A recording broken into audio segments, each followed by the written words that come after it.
Welcome to Suman TV. నేను మీ నవీన్. ఈ మధ్య కాలంలో ఎవరిని తట్టి చూసినా కూడా ఏదో ఒక ఆర్థో సమస్య అయితే ఉంటా ఉంది. అంటే మోకాల నొప్పులు, మోచేతుల నొప్పులు, భుజం నొప్పు, నడువు నొప్పు అని చెప్పేసి అంటూ ఉంటారు.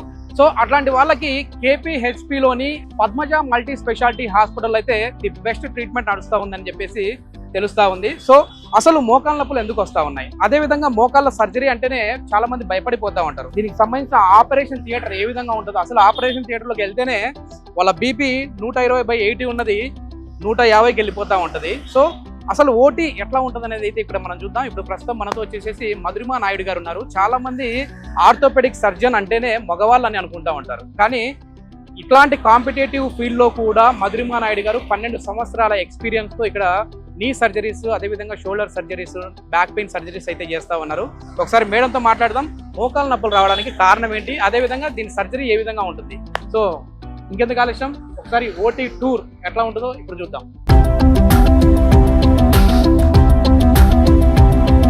హాయ్ మ్యామ్, నమస్తే. హాయ్ నవీన్ గారు, చెప్పండి. మ్యామ్, మోకాళ్ళ ఆపరేషన్ అంటేనే భయపడిపోతా ఉంటారు. ఇంట్రొడక్షన్ లో చెప్పాను, అంటే వాళ్ళ బీపీ 120/80 ఉండేది 150కి వెళ్ళిపోతా ఉంటుంది, ఇంకా ఎక్కువ కూడా వెళ్ళొచ్చేమో. సో అసలు ఏంటంటే ఇప్పుడు ఈ రోజు మనం ఈ ఓటీకి రావడానికి, ఆపరేషన్ థియేటర్ కి రావడానికి రీజన్ కూడా అసలు భయం అనేది లేకుండా మోకాళ్ళ సర్జరీ చేయించుకోవచ్చు. ఒక ఫిమేల్ డాక్టర్ గా మీరు ఆర్థోపెడిక్ లో చాలా సక్సెస్ రేట్ ను అయితే చూస్తా ఉన్నారు. సో ఇప్పటి వరకు మనకు నెలకి ఎన్ని సర్జరీలు జరుగుతూ ఉంటాయి మన పద్మజ హాస్పిటల్?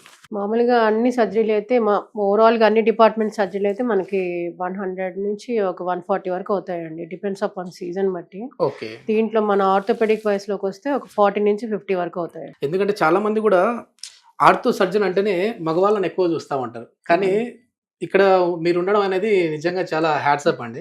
Thank you. ఎక్కువ మెయిల్స్ వస్తుంటారా, ఫీమేల్స్ వస్తుంటారా సర్జరీ? సర్జరీలు అంటే బోత్ మేల్స్ ఫీమేల్స్ ఇద్దరు వస్తారండి. Okay, మెయిన్ గా అట్లా మన ఓపీడీ సర్వీస్ చూసుకుంటే ఫీమేల్స్ ఎక్కువ వస్తారు క్లయింట్. ఓకే. సర్జరీ అన్నప్పుడు ఇద్దరు వస్తారు. ఓకే. మోకాళ్ళ ఆపరేషన్ అంటే భయపడే వాళ్ళకి ఏం చెప్తారు మేము మీరు? అసలు భయపడాల్సిన అవసరం లేదండి. ఆర్థోపెడిక్ వయసులో ఈ నీ రీప్లేస్మెంట్స్ అంటే చాలా మంది సర్జరీలు చేయించుకుంటున్నారు. అండ్ దీంట్లో మనకి ఈ సర్జరీలో ఏంటంటే బ్లడ్ లాస్ కూడా మనం చాలా తక్కువ చేస్తాం అనమాట. అంటే పేషెంట్ కి మంచి స్టెరైల్ టార్నికెట్స్ వేసి blood loss surgery knee replacement అంటే ఎక్కువ బ్లడ్ లాస్ పోతుంది, వీక్ అయిపోతాము, అది ఇది అంటారు. కానీ మనం స్టెరైల్ టార్నికెట్స్ అని ఉంటాయి అనమాట. అంటే లెస్ బ్లడ్ లాస్ అనమాట. అంటే ఇంతకుముందు అంటే మామూలుగా నీ రీప్లేస్మెంట్స్ స్టెరైల్ టార్నికెట్స్ లేకుండా చేస్తే ఏంటంటే ఒక 1/2 లీటర్ ఆఫ్ బ్లడ్ అలా పోయే ఛాన్స్ ఉంటుంది. ఒకప్పుడు మోకాళ్ళ ఆపరేషన్ అంటే టోటల్ నీ రీప్లేస్మెంట్ అంటే కట్ చేసేసేవారు మ్యామ్.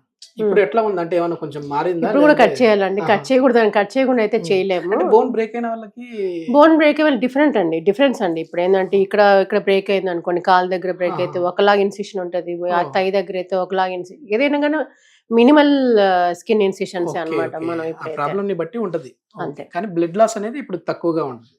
కొన్ని స్టెరైల్ టార్నికెట్స్ వాడతాం కాబట్టి టార్నికెట్స్ దాని వల్ల ఏంటంటే చాలా తక్కువ బ్లడ్ లాస్ ఉంటుంది అనమాట. ఇప్పుడు సర్జరీ చేయబోయే పేషెంట్ గురించి చెప్పండి. అంటే తన ఏజ్ ఎంత, అసలు ఏ ప్రాబ్లమ్ తో వచ్చారు, ఎన్ని రోజులు ఆయన మందులు వేసుకున్న తర్వాత సర్జరీకి వచ్చారు? అవును, ఇప్పుడు చేసే పేషెంట్ పేరు నాగన్న అండి. So is like 54 years age old.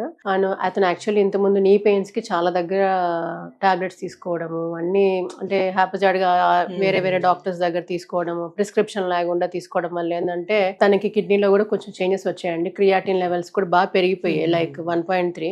So దీని బట్టి మళ్ళీ కూడా ఏంటంటే షుగర్ కూడా కొంచెం స్టెరాయిడ్స్ వాడడం, వేరే దగ్గర టాబ్లెట్స్ తీసుకోవడం వల్ల, స్టెరాయిడ్స్ వాడడం వల్ల కూడా ఏంటంటే డయాబెటీస్ కూడా అటాక్ అయింది. అందుకే ఇవన్నీ కంట్రోల్ చేసి కిడ్నీ అన్ని కంట్రోల్ చేసుకుని, డయాబెటీస్ కూడా అన్ని కంట్రోల్ చేసుకుని మనం సర్జరీ ప్లాన్ చేసాం అనమాట. బాగా అరిగిపోయింది మోకాలు.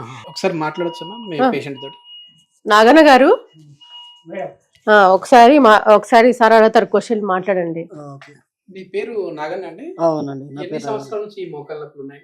5 సంవత్సరాల నుంచి ఉన్నాయండి. ఓకే. ఈ వీడియో మీ పర్మిషన్ తో మేము మా ఛానల్లో టెలికాస్ట్ చేయొచ్చా? ఎందుకంటే ఆపరేషన్ అంటేనే భయపడే వాళ్ళు చాలా మంది ఉంటారు.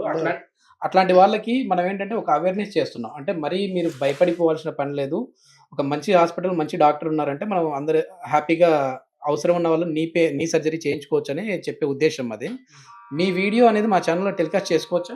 చేసుకోవచ్చు అండి. మేడం గారు చెప్పారండి, ప్రాబ్లం ఏమి ఉండదు, మంచి నొప్పి ఏమి ఉండదు, బ్లీడింగ్ ఏం కాదు, అన్ని జాగ్రత్త ఉంటాయి, మీరు చేసుకోవచ్చు అని చెప్పారండి. అందుకే నేను వచ్చానండి. ఓకే. Thank you. చాలా మీ పేషెంట్ కూడా చాలా కాన్ఫిడెంట్ గా ఉన్నారు మేము. అంటే సర్జరీ అంటేనే అసలు థియేటర్ లో ఎవరు మాట్లాడడానికి కూడా ఇది ఉండదు. ఆయన అవును, అసలు మాటల్లో కూడా చాలా యాక్చువల్లీ ధైర్యంగా ఏంటంటే మీరు ఇంకా రిక్వెస్ట్ చేశారు కాబట్టి మేము ఓకే Yes, అని yes, చెప్పాము. yes. కాకపోతే ఏంటంటే ఈ ఓటీ అనేది చాలా స్టెరైల్ ఏరియా అండి. అవును. అసలు మామూలుగా ఏంటంటే సర్జరీ టీకేఆర్ చేసేటప్పుడు నేను Mhm. ఇంకొక ఇద్దరు టెక్నీషియన్ అనస్థెటిస్ట్ అంతే. Okay. అంతవరకే అలో ఆహా. చేయనిస్తాం. ఎందుకంటే వేరే ఎంతమంది ఉంటే అంత ఇన్ఫెక్షన్ అన్నట్టు అనమాట. Okay okay. ఎన్ని రోజుల్లో ఈయనకి మళ్ళీ సెట్ అవుతుంది మ్యామ్? అంటే ఒకవేళ ఈయన నార్మల్ గా నచ్చడం కావచ్చు, సర్జరీ అయిన తర్వాత ఇప్పుడు వెంటనే సర్జరీ ఈ నడిపేయడం రోజు పొద్దున్న చేసి ఇప్పుడు చేశాను ఆ. అనుకోండి. ఇప్పుడు టైం ఎంత అవుతుంది? 1:00 అవుతుంది కదా. Yes, yes. 1:00 Hmm. అవుతుంది.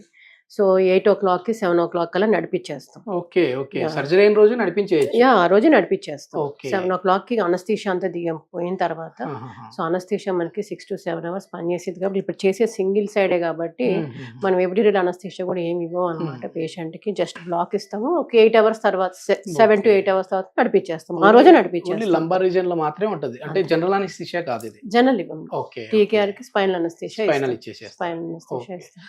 ఇప్పుడు ఎన్ని రోజుల వరకు ఈయన జాగ్రత్తలు తీసుకోవాలి? అంటే కొద్ది మంది చెప్తుంటారు కదా, కింద కూర్చోకూడదు, మళ్ళీ స్టెప్స్ ఎక్కకూడదు, ఇట్లా అంటూ ఉంటారు కదా.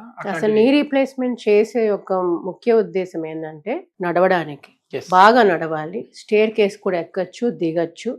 అండ్ ఇంకోటి మీరు ఏంటంటే వాకింగ్ చేసుకోవచ్చు, సైక్లింగ్ చేసుకోవచ్చు, ఏ యాక్టివిటీస్ అన్నా చేసుకోవచ్చు. ఓకే.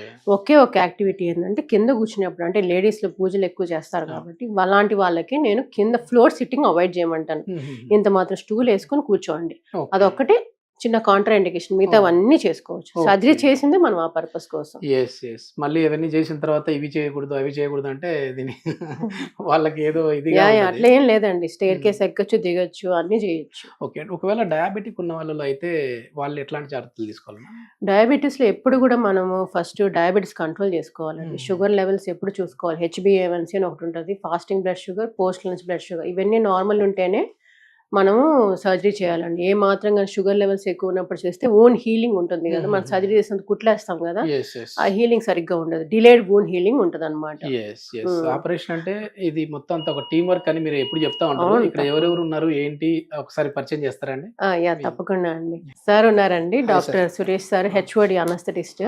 సార్, మామూలుగా ఒక పేషెంట్ వచ్చినప్పుడు వాళ్ళకి సర్జరీకి వెళ్ళాలి అనుకునే టైంలో మామూలుగా ఎంత టైం అంటే ఎన్ని అవర్స్ ముందు మీరు అనస్థీషియా ఇస్తారండి? ఫస్ట్ రిపోర్ట్స్ చూస్తామండి. అన్ని రిపోర్ట్స్ చూసిన తర్వాత ఆ రిపోర్ట్స్ అనెస్థేషియా ఇవ్వడానికి హిస్ ఫిట్ ఆర్ నాట్ అనేది మనం ఫస్ట్ చెక్ చేసుకుంటాం. టీకేఆర్ అనేది ఏంటంటే this long process of pain. So దానివల్ల మనకి ఏంటంటే ఫస్ట్ ఏదైతే మనం ఇస్తున్నామో అనెస్థేషియా ఏదైతే ఇస్తున్నామో అంటే ఇది ఓన్లీ స్పైనల్ అంటే రీజనల్ అనెస్థేషియా అనమాట. ఇది మనం స్పైనల్ అంటే లోయర్ లిమ్ మాత్రమే వర్క్ అవ్వదు. తర్వాత పైన పేషెంట్ కాన్షియస్ లోనే ఉంటారు. అన్ని ఏం మనం చేస్తుంది, మనం మాట్లాడుతుంది ప్రతి ఒక్కటి వినగలుగుతాడు. దాంతో పాటు అతను ఏమన్నా అంటే అప్పర్ పార్ట్ ఏదైతే ఉంటుందో ఫేస్ లేకపోతే మాట్లాడడం అవన్నీ సెన్సిటివ్ లోనే ఉంటుంది. ఇప్పుడు సర్జరీ చేసే టైంలో ఒకవేళ వాళ్ళకి మీరు ఇచ్చిన మత్తు అనేది తగ్గిపోయి మళ్ళీ పెయిన్ వస్తుందంటే మళ్ళీ మధ్యలో కూడా డోస్ ఇవ్వచ్చా అండి? అలా ఉండదండి, ఒకటేసారి ఇవ్వడం జరుగుతుంది. ఒకటేసారి మనం ఏదైతే మనం స్పైనల్ అనెస్థేషియా డ్రగ్స్ ఉంటుందో అనావిన్ అని ఏదైతే మనం ఇస్తామో అది రీజనల్ అనెస్థేషియా అంటే ఏపీడోలోనే ఇస్తాము. అది 4 ml వరకు ఉంటుంది. ఆ 4 ml వచ్చి కొంచెం ఏదైనా వేరే ఇంకేమైనా యాడ్ చేసి ఇస్తాం కాబట్టి అది మినిమం మీకు 4 hours పనిచేస్తాం ఉంటుంది. 3 to 4 hours కన్ఫర్మ్ వర్క్ అవుతుంది. తర్వాత కూడా పెయిన్ అవుతే మళ్ళీ మనము ఫ్యూమరల్ బ్లాక్ ఇస్తాము.